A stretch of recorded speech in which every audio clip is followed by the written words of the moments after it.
La primera presentación de esta conferencia conjunta se titula La antropología en esencia, las idas y vueltas del discurso científico. Y lo que me interesa recalcar de inicio, como punto de partida, es que hay esqueletos en el closet de las ciencias sociales. Esa es la manera en la que podría resumir la intención de esta presentación.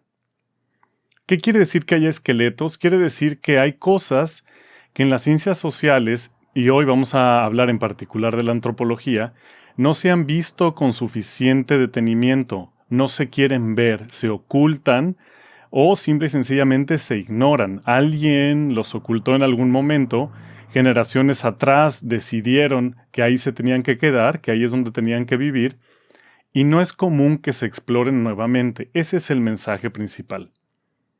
Ahora, ¿cuáles son estos esqueletos? En primer lugar, la total ambigüedad con la que se maneja un supuesto unificacionismo científico, que no es más que un disfraz para lo que verdaderamente es un separatismo metodológico. Estas terminologías las voy a aclarar en adelante, no tienen que entenderlas en este momento. Me estoy basando principalmente en la terminología que se usa en revisiones de la filosofía de la ciencia, como la tesis doctoral de Manuel Gándara. El mensaje es que si la antropología enfrentara las consecuencias de un verdadero unificacionismo científico, otro gallo nos cantara. Sería otra la fachada, la actividad, la dinámica dentro de la antropología. No digo que no haya quien tome esta enmienda como un verdadero propósito, como una verdadera línea en la que desarrolla su investigación, pero lo que digo es que es poco común. Y aunque estoy hablando de antropología y estoy hablando de ciencias sociales, francamente podríamos decirlo en casi cualquier área de la ciencia contemporánea, por una razón muy simple. Porque el avance de un modelo convencional, de un modelo bien establecido, que es un materialismo ingenuo, es tan fuerte, la inercia en lugar de avance, es tan fuerte que cuesta trabajo moverlo de su sitio. En segundo lugar, el segundo cadáver o la calavera en el closet es el malentendido materialismo, precisamente. Esto de pensar que el materialismo dice que lo que uno experimenta, ve, oye, saborea, toca, huele, es la realidad. Cuando lo que realmente dice el materialismo es que ninguna de las propiedades subjetivas, ninguna de estas propiedades perceptuales son de la materia, de las unidades fundamentales que integran los objetos o lo objetivo en el universo. ¿Qué son entonces las cosas que dice el materialismo que hay ahí? Son magnitudes físicas, magnitudes matemáticas, partículas fundamentales que tienen propiedades como la carga, como el spin, como la masa, pero que no tienen propiedades subjetivas. Entonces, a eso a lo que normalmente llamamos materialismo es una perspectiva ingenua. Entonces, ese es el otro cadáver en el closet. ¿Cómo es posible que estemos basando nuestro método etnográfico, por ejemplo, nuestro método de campo, en un malentendido materialismo? Al punto de que a veces llamamos objetivo a la observación directa. La observación directa bajo ningún modelo relacionado al materialismo es objetiva. Objetivo es solo aquello que se puede medir, no aquello que se puede observar. Obviamente yo manejo o les vengo manejando un modelo alterno al materialismo, un modelo que comulga más con las premisas fenomenológicas. ¿Por qué la antropología? Porque la antropología es un área privilegiada para hacer estos cuestionamientos. La antropología, como es multifactorial, como el fenómeno humano, social, simbólico, cultural, no puede ceñirse a una lógica matemática, a una lógica racional, ni siquiera a una lógica lingüística, es decir, ni siquiera a categorías abstractas del lenguaje. Entonces, por naturaleza es una área, ciencia, disciplina, que siempre está batallando con estas cosas. Y yo creo que es una virtud. Me parece que el defecto es aquellos colegas, aquellas comunidades académicas en donde se renuncia a esta batalla. Empecemos entonces con algunas definiciones.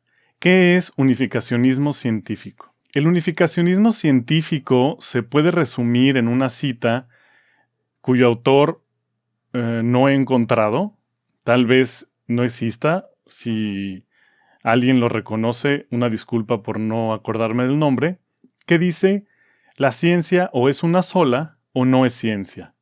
Se opone al separatismo metodológico. ¿Qué dicen cada uno de estos? El separatismo metodológico dice que hay una justificación en cuanto a la calidad del conocimiento generado, en cuanto a la naturaleza misma de los fenómenos estudiados, para proceder de maneras distintas entre ciencias sociales o blandas y ciencias exactas o duras. Mientras que el unificacionismo científico promueve o defiende el hecho de que debe haber un solo método articulado para todas las ciencias, o, por decirlo de otra manera, que la evidencia científica, es decir, el conocimiento generado, debe poder ser aprovechado por todas las áreas. Es decir, que aunque las metodologías puedan ser distintas, porque hay áreas en donde lo cuantitativo, lo formal, lo medido, lo de laboratorio, lo experimental, funciona mucho mejor que en otras, en particular áreas en donde la mecánica de las cosas es más predecible, es más certera, y en otras en donde lo cualitativo prima, en donde lo cualitativo es a veces lo único que se puede utilizar para estudiar esto.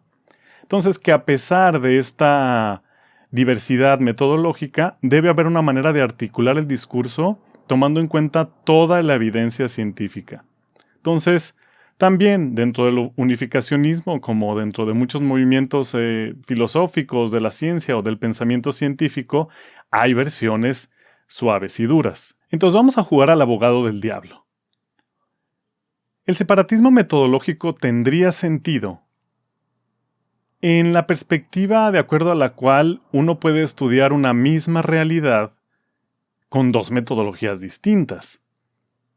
Para que haya una misma realidad que se pueda ver desde perspectivas distintas, como normalmente decimos, hay que ver ese fenómeno desde distintas perspectivas para que se complemente. Ajá, pero ¿qué estamos diciendo o qué estamos queriendo decir al usar esas palabras? Bueno, para que esto fuera, desde el punto de vista materialista, una verdadera integración de perspectivas frente a una realidad común, se tendrían que cumplir ciertas condiciones. La primera, tendría que existir una realidad independiente de los sujetos que, viéndola desde estas distintas perspectivas, no se alterara en su esencia. Es decir, una realidad, como un reloj, como una máquina, que conservara la coherencia interna de sus partes y de su interacción entre esas partes, de su causalidad, de su interacción con el contexto, con el medio ambiente, que fueran, digamos, las partes relevantes de la explicación y no se alteraran en esta articulación discursiva por presentar o por aproximarse a ella desde distintas metodologías. La segunda condición tendría que ser que la realidad esté basada en algo independiente de los científicos que la estudian, es decir, independiente de los sujetos. O que pudiera ser no totalmente independiente de los sujetos, pero lo suficiente como para que no alterara los fundamentos sobre los que se basa la probable generalización, explicación o caracterización descriptiva que se esté haciendo desde la ciencia.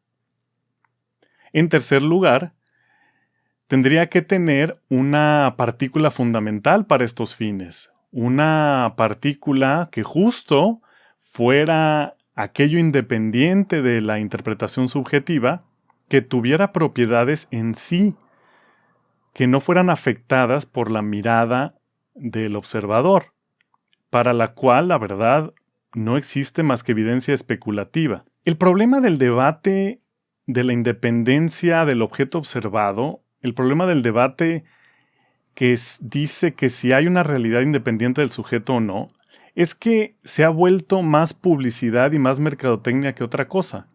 Es decir, los científicos tradicionales o aquellos que son partidarios de la mirada convencional tienden a exagerar la evidencia puramente especulativa y tienden a esconder bajo la alfombra la evidencia que es francamente experimental, que es verdaderamente respetuosa del protocolo científico. Sería muy largo tratar de establecer con mayor satisfacción la fuente informativa y la organización de la evidencia que yo sé que en una discusión así requerirían ustedes y requeriría cualquiera para poder aceptar estas afirmaciones que yo estoy haciendo para basar mi modelo o mi perspectiva sobre el tema y para delinear la dirección en la que estoy llevando esta presentación. Pero les pido paciencia y les pido práctica profesional en el sentido de que, bueno, hagan su propia investigación si no están tan informados en estos temas.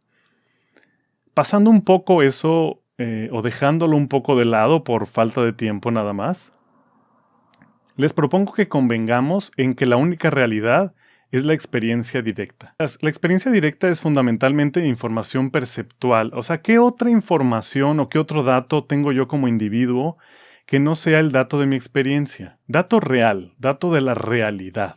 Por lo tanto, la única fuente de realidad, la única fuente de dato real es necesariamente subjetiva. Ese dato objetivo al que aspiran las ciencias duras o los modelos convencionales de materialismo proviene de un malentendido. Proviene del malentendido de que yo puedo suponer magnitudes, de que yo puedo suponer entidades abstractas, y en tanto tengan sentido y lógica dentro de mi modelo, eso ya las hace reales. Pues eso sería poco menos que el mismo argumento de cualquier novela de ciencia ficción. Si dentro del Señor de los Anillos de Tolkien tiene sentido que haya razas como los elfos, los humanos y los trasgos o los orcos, entonces, por lo tanto, la realidad de cada una de estas razas queda justificada, igual que las lógicas de la magia y las lógicas de los, por ejemplo, niveles del inframundo y los niveles divinos, etcétera, etcétera, etcétera. Entonces, no puedo tener una visión instrumentalista de la realidad o del estatus de realidad de las cosas. ¿Qué es el instrumentalismo? Es este punto de vista, como lo acabo de describir, de acuerdo al cual, mientras algo tenga sentido dentro del modelo, eso ya lo hace real. Pues no, vamos a convenir que la realidad es solo la experiencia directa. Si no lo quieren ver como una ontología sólida, como una ontología que esté de acuerdo con sus propias perspectivas, véanlo, aunque sea, como una pedagogía, como una propuesta de claridad expositiva para esta presentación en particular. Por lo tanto, si la única realidad es la experiencia directa y acepto que todas las propiedades subjetivas de las cosas son reales porque no hay algo independiente del sujeto, porque la partícula fundamental no existe y toda la evidencia es especulativa, entonces cada perspectiva es única y forma de manera relativa una realidad distinta. Ahora, ¿qué quiere decir eso? ¿Que yo puedo ver unicornios y eso ya es evidencia científica? No. La ciencia, hay que acordar, trabaja sobre lo que vamos a llamar la realidad compartida. Es decir, es una condición mínima, una condición útil como criterio para no disparar los argumentos hacia zonas ficticias, hacia zonas donde el diálogo se disuelva. Es un buen argumento, un buen criterio decir, bueno, si tú me hablas de algo que tú viste, es algo que debo poder ver yo, que debo poder replicar yo. O, en otro sentido, que debe tener una consecuencia o un impacto, aunque sea indirecto, en la realidad que yo también puedo observar. Un ejemplo de esto es la gravedad. La gravedad es un hecho científico, o yo le voy a llamar una explicación científica buena, porque si yo digo que la gravedad es lo que explica que los objetos caigan a la Tierra y cualquier persona puede soltar un objeto y en efecto cae a la Tierra, eso es evidencia indirecta para explicar ese tipo de fenómenos, junto con otros más importantes como la formación de las órbitas planetarias, etcétera, ¿no? Y hasta la electromagnética. El sentido del diálogo científico no está en la torre de Babel de las perspectivas. Decir que cada sujeto es un mundo, pues no resuelve el problema de la comunicación. que es un problema que para mi gusto toma buena parte del trabajo científico, la comunicación, porque una investigación, un trabajo muy elaborado que quede en el anonimato absoluto, no por el nombre, sino por el desconocimiento, puede uno decir que prácticamente no existió. O si está puesto en términos que no se entienden, o si está puesto en un lenguaje que no entra dentro del diálogo científico, también se pierde. Y mucho tiempo después alguien replica ese mismo descubrimiento y entonces vale por el lenguaje en el que se puso. Aunque el anterior haya sido tal vez más preciso, tal vez más abundante en su documentación. No, en lo que está puesta la resolución de esta propuesta sobre la mejora de la comunicación científica y la simplificación del modelo es justamente en la integración de perspectivas. Y esto no es ajeno a lo que hemos estado discutiendo durante estos últimos años en las ciencias sociales. De ahí que todos conozcamos términos como transdisciplina, multidisciplina, interdisciplina, que aunque tienen distintos niveles y hasta pueden que provengan de distintas áreas, tienen esta misma esencia, que es la esencia de la articulación unificacionista del discurso científico. Antes de continuar, me gustaría aclarar que ciencia es un término muy mal usado, muy sobado, muy vilipendiado. La ciencia es un método. ¿Y de qué trata? Bueno, trata de observar y de encontrar patrones, causalidades, relaciones en lo que observo, y luego dar explicaciones, descripciones, caracterizaciones, hasta a veces predecir, hasta a veces encontrar los fundamentos que están detrás de toda esa dinámica, tratar de llegar, digamos, como a la sustancia última, a la estructura más pura que da orden y da secuencias más o menos regulares a las cosas que observo. Todas esas distintas intenciones con respecto a mi investigación o con respecto a la comunidad académica de que se trate, son solo derivaciones de un método. ¿A qué me refiero con esto? Que la ciencia en sí es inmune a las ideologías. No es la responsabilidad de la ciencia, ni el materialismo, ni el idealismo, ni la fenomenología, ni los modelos hiperabstractos como la teoría de cuerdas, ni los modelos con sesgos políticos o sesgos económicos. Esos son, digamos, intentos de explicación o son nombres que les damos al conjunto de abstracciones explicativas que a partir de la ciencia, que a partir del método científico proponen las personas que están haciendo investigación. Entonces vamos a explicar estas dos nociones de manera muy breve. Por un lado están las generalizaciones y por el otro las abstracciones explicativas. Ya dije que la realidad es fundamentalmente la realidad de mi experiencia. Bueno, la experiencia es múltiple. Cada instante de registro perceptual, visual, auditivo, gustativo, olfativo, táctil, es único.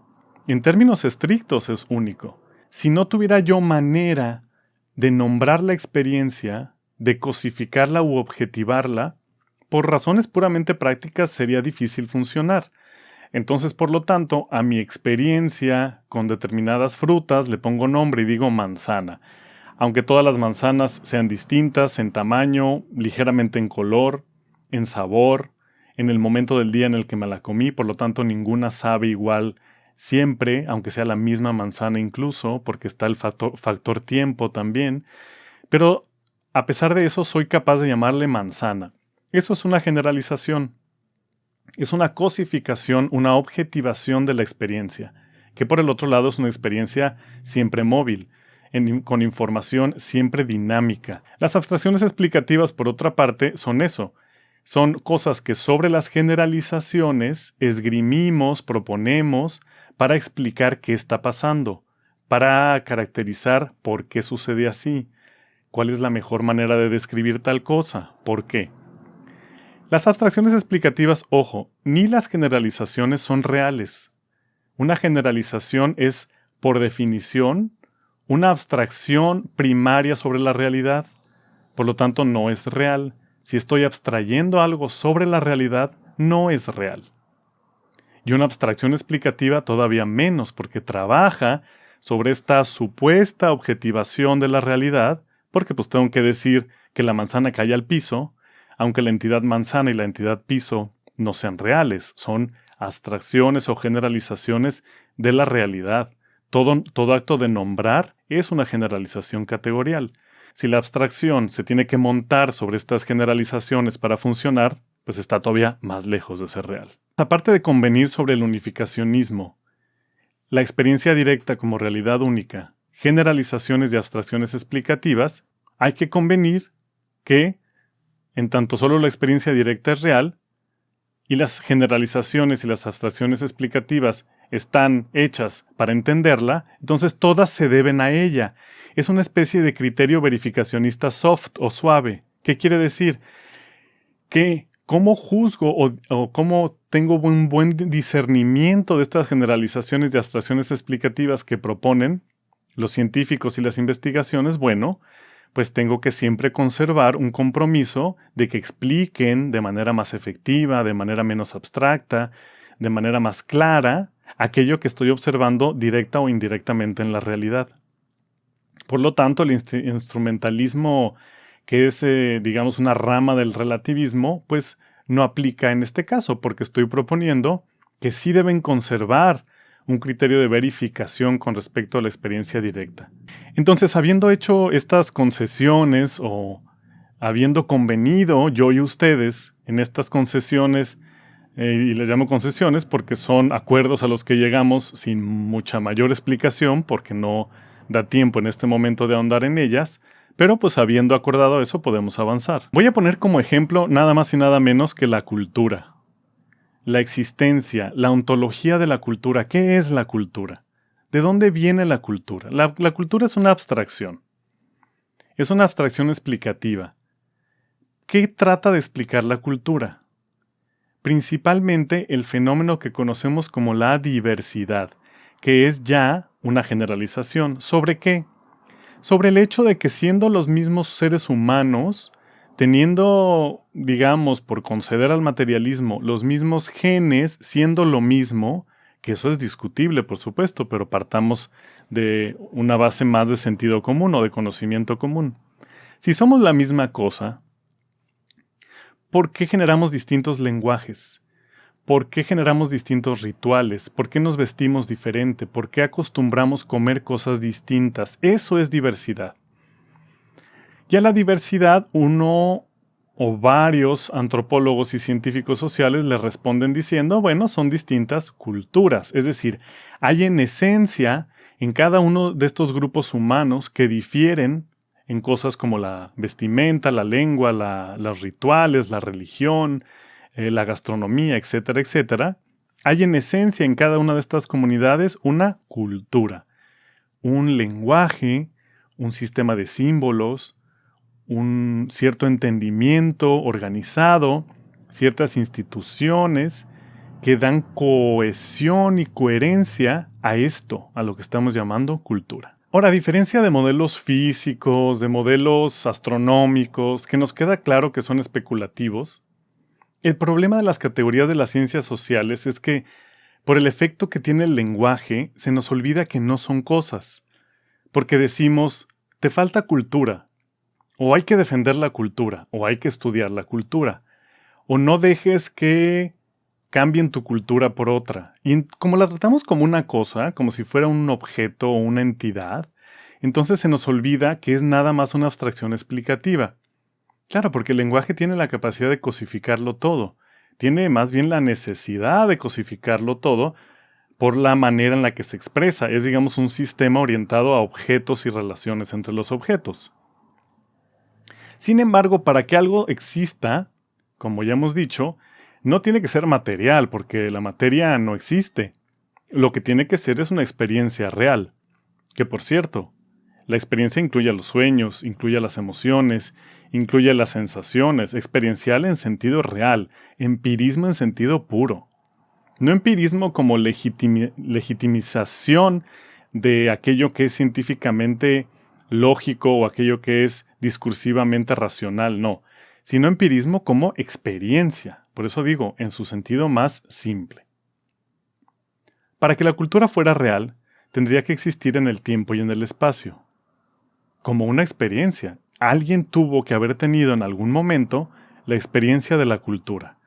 Y eso nos lleva a la pregunta, ¿en dónde está la cultura? Algunas explicaciones, sin detenerme mucho a lo largo de la ciencia antropológica, han sido, la cultura está en los símbolos.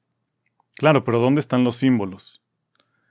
En las prácticas y representaciones sociales, pero ¿no son estas ya generalizaciones simbólicas? Es decir, ¿qué son prácticas? ¿Qué son representaciones sociales? Ya es un símbolo en sí, que es un símbolo que trata de comunicar que alguien observó algo. Entonces, ¿cómo puede estar un símbolo en otro símbolo? No tiene sentido o no resuelve nada. Como combinación de abstracciones explicativas puede llegar a ser tautológico, decir, el símbolo está en el símbolo, está en el símbolo, está en el símbolo. En segundo lugar se ha dicho, la cultura es este proceso que tienen las comunidades o los grupos humanos para adaptarse al medio. Ok, pero eso es nada más un afán de poder medir la cultura, de poder medirla en términos de alimentación, de consumo calórico, de condiciones ecológicas, pero ya sabemos el fracaso que es este pensamiento neopositivo, este pensamiento de que todo se puede medir, sobre todo para el fenómeno humano. En tercer lugar, podemos decir la cultura está en el lenguaje. Está bien, pero ¿dónde está el lenguaje? ¿En la mente? ¿Y dónde está la mente? ¿En el cerebro? Para resumir, una oleada de información y evidencia neurocientífica y neurológica después, no. La mente no puede estar en el cerebro y por lo tanto, el lenguaje no puede estar en la mente y por lo tanto la cultura no puede estar en el lenguaje porque ni cultura, ni lenguaje, ni mente son entidades que tengan localización, son abstracciones. No son entidades que existan en el tiempo y en el espacio. Independientemente de que haya muchos cabos sueltos, independientemente de que todo lo que he dicho es discutible, el mensaje central es ese. Desenterremos esta discusión, desenterremos estas cosas que hemos asumido facilonas, ingenuas para poder avanzar también con una aplicación metodológica ingenua y superficial, porque está afectando nuestra comunicación. Si yo no tengo claro el mensaje que quiero comunicar, o si pienso que lo tengo claro, pero en el fondo hay una absurda ambigüedad o hay una franca contradicción en lo que estoy diciendo, no puedo comunicar bien. El mensaje no es que necesite yo que la cultura sea real. El mensaje es que tengo que estar consciente de que no es real y no perder el tiempo discutiendo sobre su estatus de realidad. Lo que tengo que hacer es tomarla como lo que es, una abstracción explicativa, y por lo tanto ceñirla, condicionarla a que sea efectiva en la explicación de la realidad que yo observo, y que junto con las generalizaciones que propongo para hablar de esa realidad, tenga coherencia, y sea mínimamente abstracta, y sea clara para explicar lo que explica. Es todo. Para cerrar, mi conclusión es esta. El principal problema de la ciencia, aparte de los problemas metodológicos y ontológicos, por supuesto, es el problema de la comunicación. La ciencia es comunicación. Si no es comunicado, no existe. Si no está en un lenguaje científico, no existe tampoco para la articulación y el aprovechamiento del discurso científico. No digo que no valga la pena la ciencia ficción, es muy rica. También otras maneras de documentar y de hacer, por ejemplo, historia oral son fundamentales. Pero hay que tomarlas y ponerlas en cierto lenguaje para que sean debatibles y sean negociables en esta comunidad científica. Uno puede estar a favor o en contra de eso, pero es la manera en la que funciona la organización del conocimiento y la organización de las instituciones que soportan a la ciencia. 3 puntos entonces para concluir sobre el impacto que tiene estas idas y vueltas del discurso científico y la poca capacidad que hemos mostrado para no funcionar superficialmente en áreas de la ciencia social y, en particular, en las ciencias antropológicas. Punto número 1. Si no desentierro estos cadáveres, estoy funcionando superficialmente. Y si funciono superficialmente, no conozco mi mensaje y por lo tanto no lo puedo comunicar bien. Punto número 2. Si aspiro a comunicar, necesito entenderlo bien. Quien no comunica bien es porque no entiende bien. No hay tal cosa como el gran científico que es un genio, pero que no es buen maestro o no es buen comunicador. Lo que hay es un científico que puede tener una gran capacidad cognitiva, pero que no entiende bien lo que está haciendo. Punto número 3. Para poder comunicar, tengo que aterrizar las nociones, tengo que poder hilar mi discurso científico con la experiencia directa de las personas. Si mi abstracción explicativa ha volado mucho, es decir, está a niveles de abstracción muy separada de la realidad, tengo que estar consciente de que entonces es poco comunicable.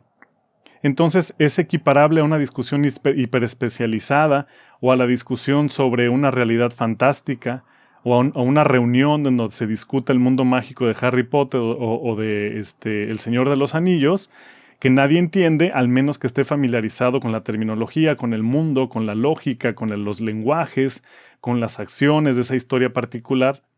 Y eso me cierra. ¿Conviene? ¿Eso pesado?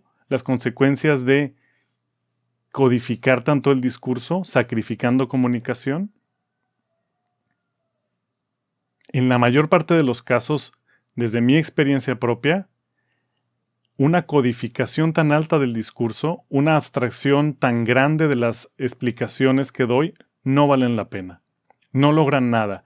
Y son nada más síntoma de que estoy evitando sacar ese cadáver de la tierra, de que estoy evitando sacar ese esqueleto en el closet, como las elaboradísimas explicaciones de la teoría de cuerdas, o la reacción casi choqueante de Albert Einstein frente a la evidencia de la no localidad que mostraba la teoría cuántica en ese entonces, que fundamentalmente violaba los principios causales de la física. Entonces, sí, parece que el componente emocional de la ciencia es buena parte de la razón por la que se hipercomplican las explicaciones científicas. Digamos, un berrinche, una resistencia humana, una resistencia muy normal, pero que no debería informar la práctica científica, sino que debería ser parte del desarrollo y la madurez de todos los individuos de esta disciplina. ¿Cómo integrar entonces al público general si no estoy, como científico, dispuesto a tocar tierra? Y eso requiere deshacer las alas, dejar el enamoramiento por el vuelo. Muchas gracias.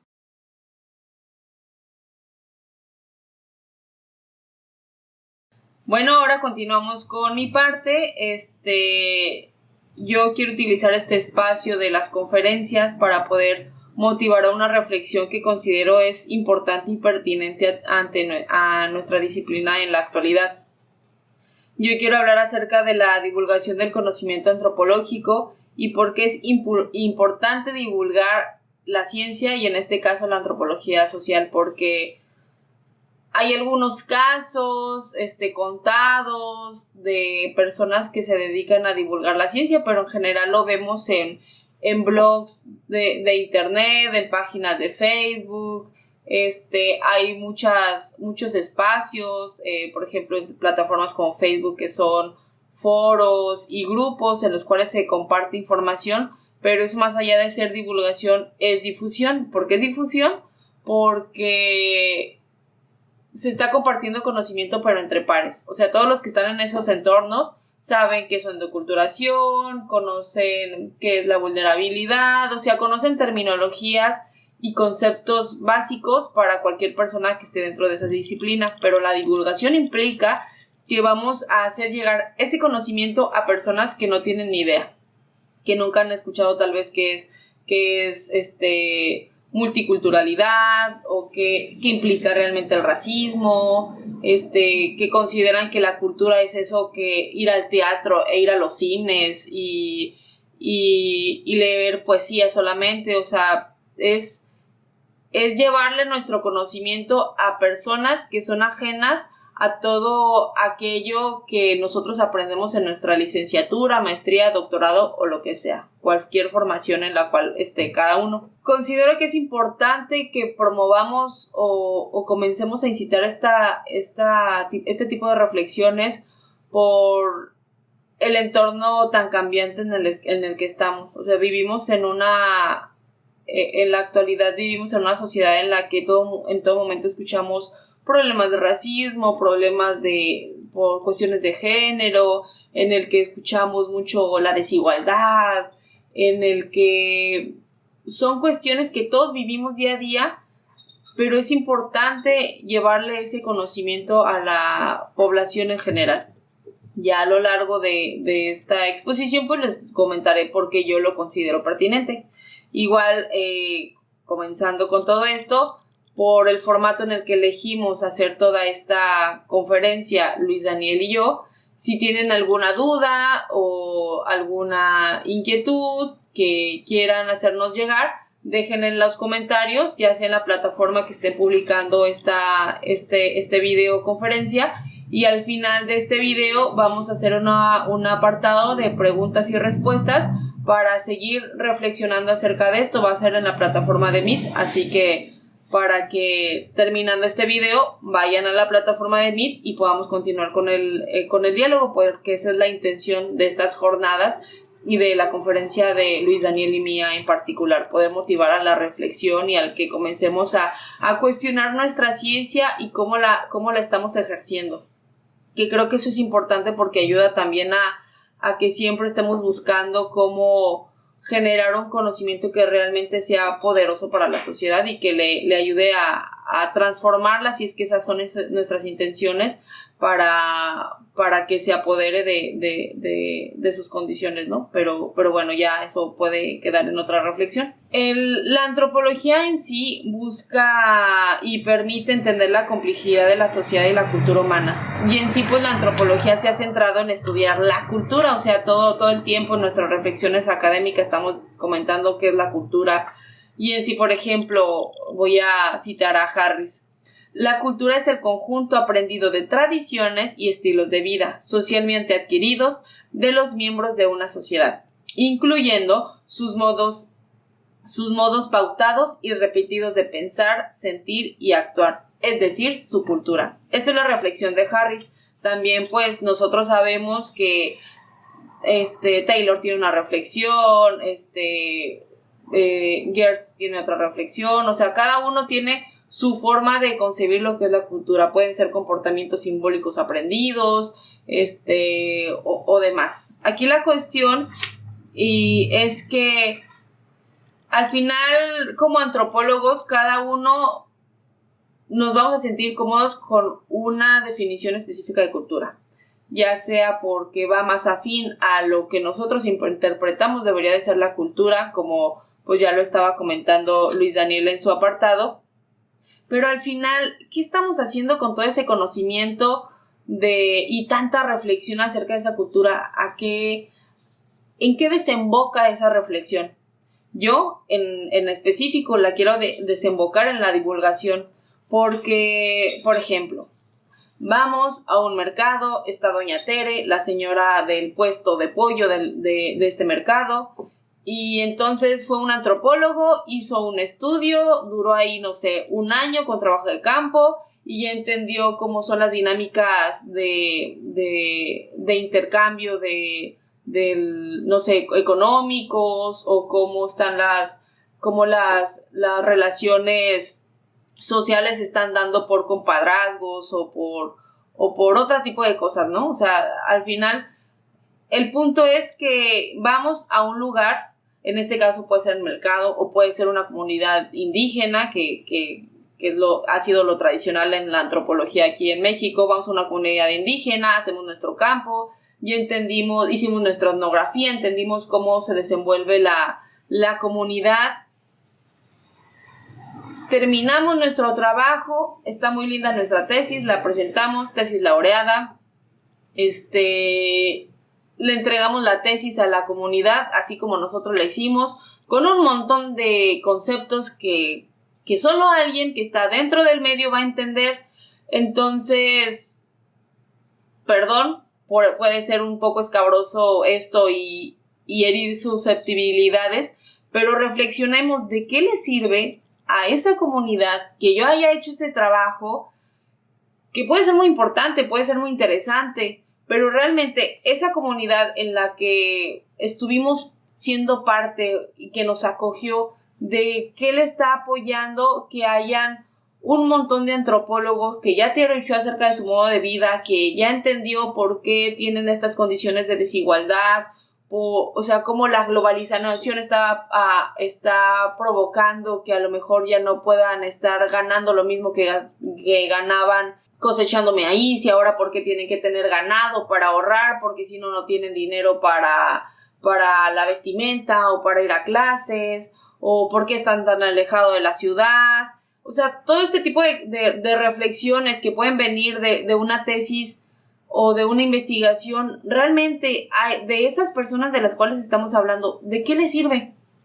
O sea, ¿cómo estamos apoyando a que si en algún caso, como es el mío, me sensibilizo y digo, cielos, o sea, ¿cómo puedo quedarme ajena a que estoy entendiendo por qué están viviendo como están viviendo? Y ahí lo voy a dejar. O sea, me voy, queda en una serie de conferencias diciendo, no, pues es que viven de esta manera porque el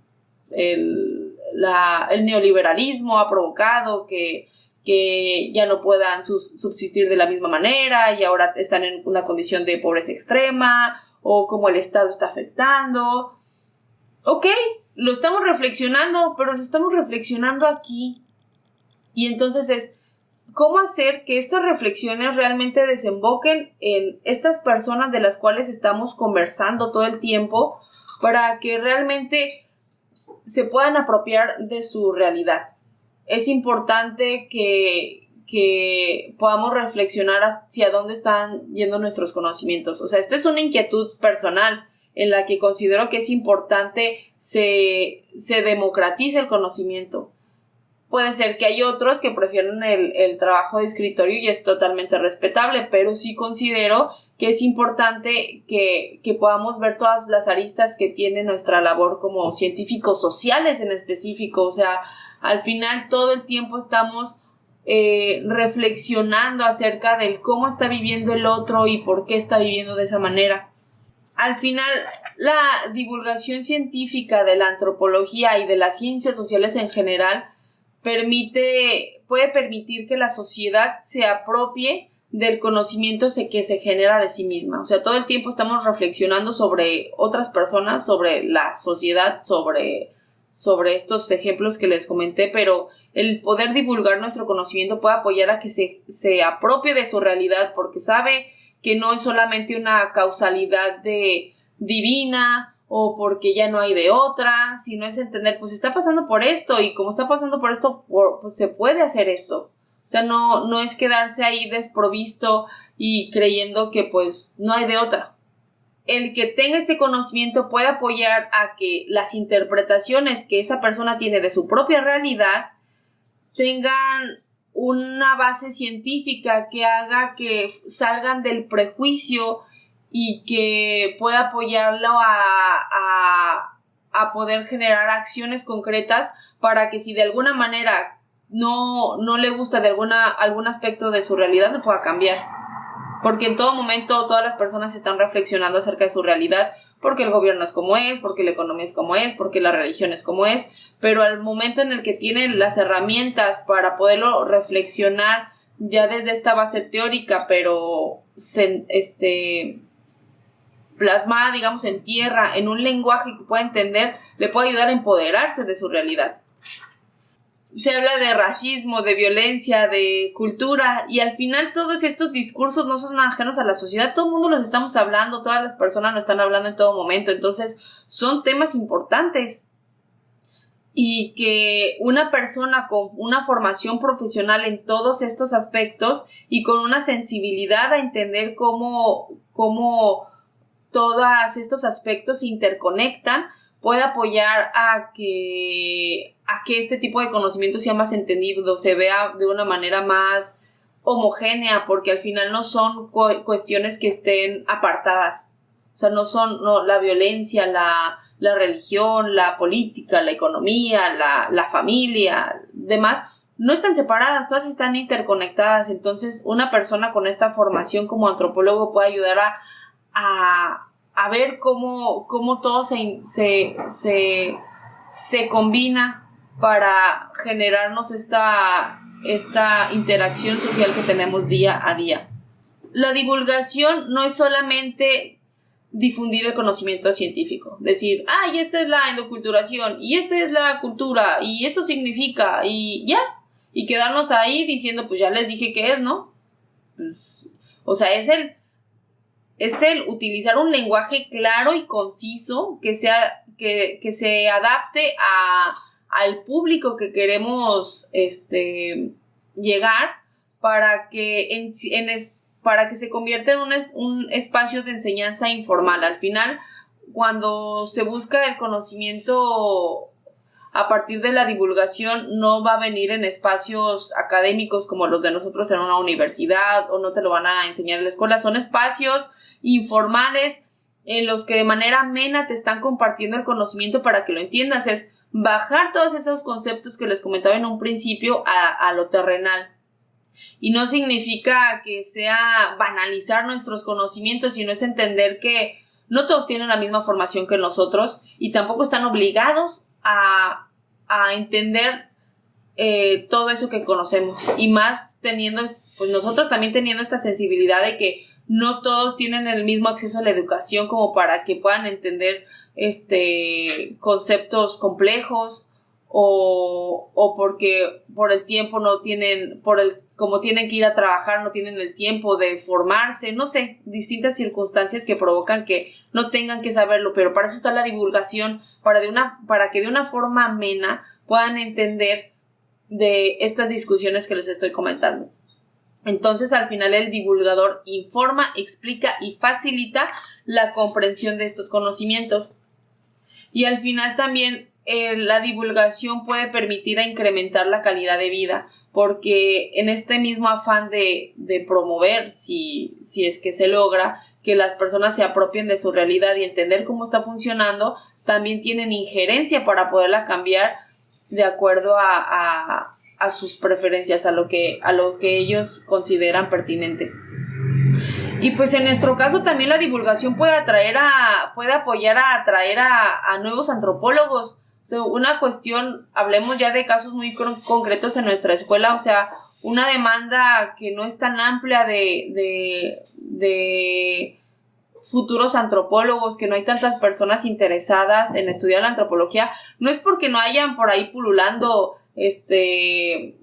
adolescentes o jóvenes o adultos que quieran estudiar o les gustaría saber de nuestras ciencias. Entonces también el hecho de divulgar nuestra ciencia puede atraer a que vengan nuevos estudiantes ya con un interés nato y vivo de querer saber más acerca de la disciplina.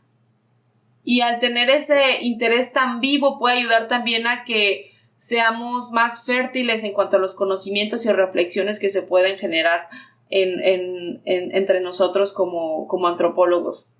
Y pues de hecho el combatir esta serie de prejuicios acerca de la ciencia pues puede ser muy, muy importante a partir de la divulgación, porque por ejemplo, hablemos de ejemplos específicos en los cuales ha funcionado la divulgación, la psicología. En la televisión, en la radio, en el internet, en cualquier espacio de comunicación que conozcamos, de alguna u otra manera puede estar involucrado un psicólogo, porque los invitan a que hablen acerca de temas varios, ¿no? O sea, ya no nos meteremos en las reflexiones de la psicología, pero disciplinas como la psicología se ha sabido posicionar para que sea reconocida por la sociedad.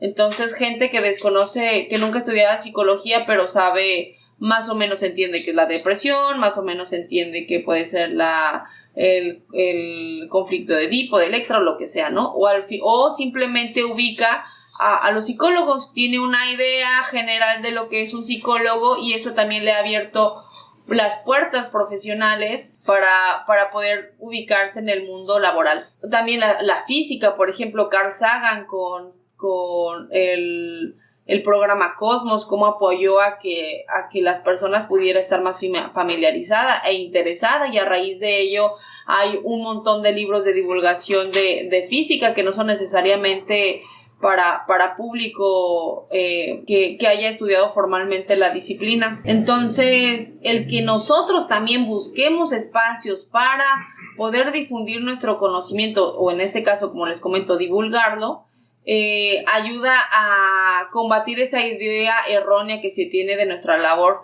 y podernos abrir las puertas profesionales, que no suceda que vamos a una entrevista y que es de laboral, por ejemplo, y que sea, ¿y tú qué eres? No, pues antropólogo, y lo único, sin que te lo digan, lo único que venga a su mente sea, pues que está haciendo este desenterrador de huesos aquí pidiéndome trabajo en el gobierno del estado, ¿no? No sé, lo que sea que se les ocurra. Entonces, ayuda también a que se pueda tener una idea de cuál es nuestra capacidad como profesionistas. Y en este caso, que no tengamos antropólogos ya licenciados laborando en trabajos que realmente no tienen que ver mucho con la formación que pudimos haber tenido 4 años, y es como parte de esto mismo, los prejuicios y estereotipos que se tienen de nuestra disciplina. Divulgar la disciplina, los saberes antropológicos, también ayuda a desempolvar tantas tesis. Todas las tesis que se pudieron haber hecho, todas las investigaciones que son muy importantes y muy interesantes, desempolvarlas y dejarlas al dominio público.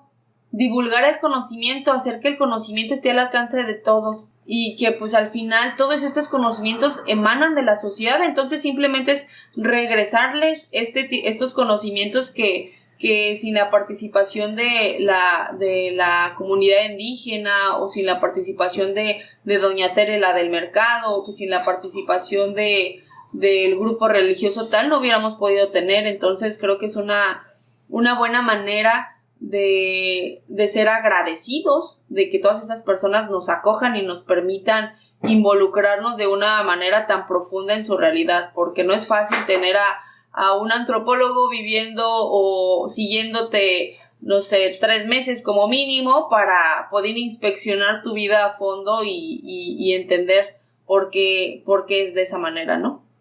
De manera muy general lo comento. Y al final, la intención de la divulgación no es generar productos visuales o escritos de menor calidad a lo que puede ser un artículo científico de una revista prestigiada, sino es adaptarnos a audiencias que no son expertas, pero que pueden estar interesadas de lo que les queremos decir, y que al final no conocen este lenguaje académico rebuscado. ¿Dónde se puede hacer esta divulgación? Se puede hacer en libros, en revistas, en conferencias, en cualquier medio que consideremos pertinente hasta para nuestra propia personalidad, con el cual nos sintamos cómodos. Yo en este caso propongo hacerlo, o es mi interés, porque de hecho de toda esta reflexión también ha decantado mi tema de tesis, en los medios digitales, o sea, medios digitales como redes sociales como YouTube. De acuerdo al estudio del IFT, el Instituto Federal de Telecomunicaciones, en el 2019, el 77% de los usuarios que tenían un teléfono móvil, su entretenimiento en internet se enfocaba en ver YouTube.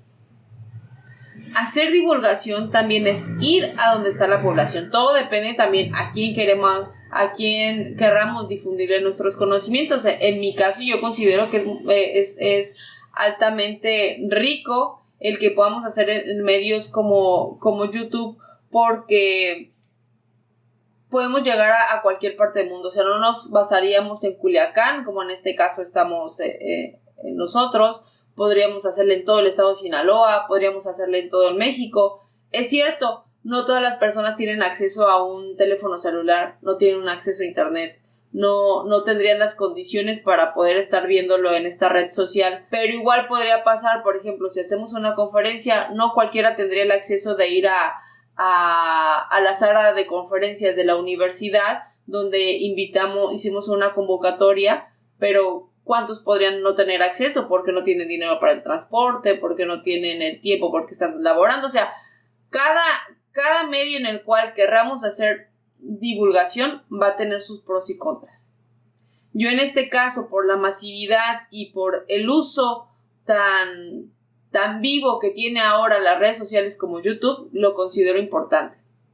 Porque podemos utilizar recursos visuales, auditivos, la practicidad de que la persona no tiene que ir a la conferencia a las 10 de la mañana y si no llegó ya no la vio, sino está aquí, tú decides cuándo lo ves. Puedes verlo con amigos, puedes verlo 3 veces, puedes verlo una vez, puedes nada más ver la parte específica, puedes hasta utilizarlo para tu exposición, para compartir a las personas esto que estás aprendiendo aquí. Entonces, yo le veo esa nobleza a medios digitales como YouTube.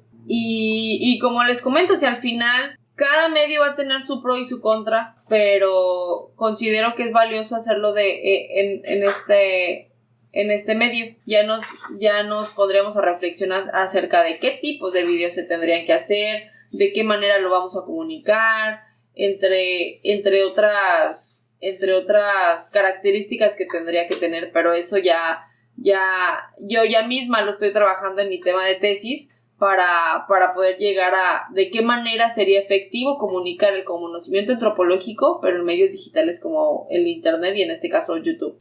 Pueden haber los antropólogos que van a campo y eso es lo que quieren y les gusta hacer y se dedican a la academia solamente, o aquellos que simplemente quieren hacer antropología aplicada en una empresa, o aquellos que se dedican a hacer programas sociales en gobierno, no sé. Cada quien decidirá de qué manera quiere estar haciendo su labor como antropólogo. Yo aquí lo que vengo a poner en la mesa es que hacer divulgación de la antropología puede ser otro medio o otro espacio para poder hacer antropología. Porque es igualmente valioso el compartir el conocimiento como aquel que viene o como aquel que va y lo recauda. Porque al final nosotros podemos, quien haga divulgación puede llevar y llevar, como les comentaba, al plano terrenal y regresarle ese conocimiento que la sociedad nos está otorgando al abrirnos las puertas de su vida. Si la labor antropológica solo se queda en la reflexión desde las nubes de la academia, de por qué la gente cómo vive o en qué condiciones están, lo que ya les he comentado, al final vamos a crear una ciencia estéril. O sea, al final no van a haber nadie que quiera llegar a con nosotros, como les comentaba en un principio, pues el que no hayan más estudiantes de antropología que quieran estudiar la carrera o que al menos la terminen, porque pueden haber varios que llegan, de 15 terminan 3, y no está mal. O sea, al final cada quien tiene una vida distinta que lo llevó a tomar esa decisión de empezar una carrera y de terminarla o no. Pero aquí la cuestión es que pueden haber otros tantos que les puede interesar nuestra disciplina y vamos a tener otro Palermo, podemos tener otro Malinowski, no sé, o sea, por decir algo, ¿no? O sea, pueden haber personas muy talentosas que tengan esta chispa para ser un muy buen antropólogo y que no les llegó la invitación para decirles, hey, todo eso que todas esas reflexiones que tienes, toda esa intuición que ya tienes para poder convivir con el otro y poder hacer cierto tipo de análisis, lo puedes desarrollar aquí. Entonces es invitarlos a venir con nosotros. La antropología al final ha desarrollado la mayoría de sus reflexiones en torno al desvalido social, al subalterno, y por ende ha actuado como vocero de estas personas con las cuales pues ha hecho estos estudios, ¿no? Pero considero que la mejor forma de darle voz es otorgarle el conocimiento que le apoya a entender su realidad para que con ello tenga la oportunidad de abogar por sí mismo. Creo que eso es algo muy valioso y es darle el acceso al conocimiento que le permita apoderarse de su realidad si es que así lo quiere. Tampoco se trata de decir, ay, que todo el mundo sepa por qué está viviendo como está viviendo y cambien su realidad. No, o sea, al final aquí puede estar el conocimiento. Si a alguien le sirve, pues aquí estará para que tenga las herramientas, o sea, simplemente darle las herramientas para que lo sepa, y si no, también es simplemente motivar a la sensibilizar que vivimos en una sociedad diversa, que no todos vamos a pensar siempre lo mismo, que no todos siempre vamos a creer en la misma religión, que no todos vamos a tener siempre la misma ideología política. Es entender esta diversidad y a partir de entender esta diversidad, entender que vivimos en un mundo multicultural, que la globalización nos ha hecho verlo, y entonces estamos en esta estira y afloja de identidades, pero ya también es otra reflexión, y que puede, pero también la divulgación puede ayudar a entender esta diversidad y provocar entornos de mayor tolerancia entre los unos y los otros. Y al final, pues ya para terminar, pues compartir nuestra disciplina nos apoya a tener más alumnos en las aulas, más plazas de trabajo, menos prejuicios hacia lo que es nuestra ciencia, esta mayor tolerancia y respeto en una sociedad que cada vez se vuelve más compleja. Y tenemos que ir a donde está la población, a donde están las personas. Es el que esto puede provocar que como sociedad podamos estar más receptivos a la diversidad, y que como antropólogos podamos tratar de cerrar ese círculo en el que reflexionamos sobre ellos, obtenemos el conocimiento sobre ellos y se los retornamos de una manera en la que el conocimiento pueda ser digerido sin gran inconveniente. Y pues bueno, al final esta fue mi reflexión. Espero que motive a que ya en el Meet que vamos a tener a continuación, pues quieran ustedes también compartir lo que esto les motivó. No tiene que estar de acuerdo, pueden haber discrepancias, pero pues al final eso es la ciencia. Es un diálogo constante y debatir de una manera sana con argumentos acerca del cómo cada uno va a interpretar la realidad en la cual convivimos. Gracias y hasta la próxima.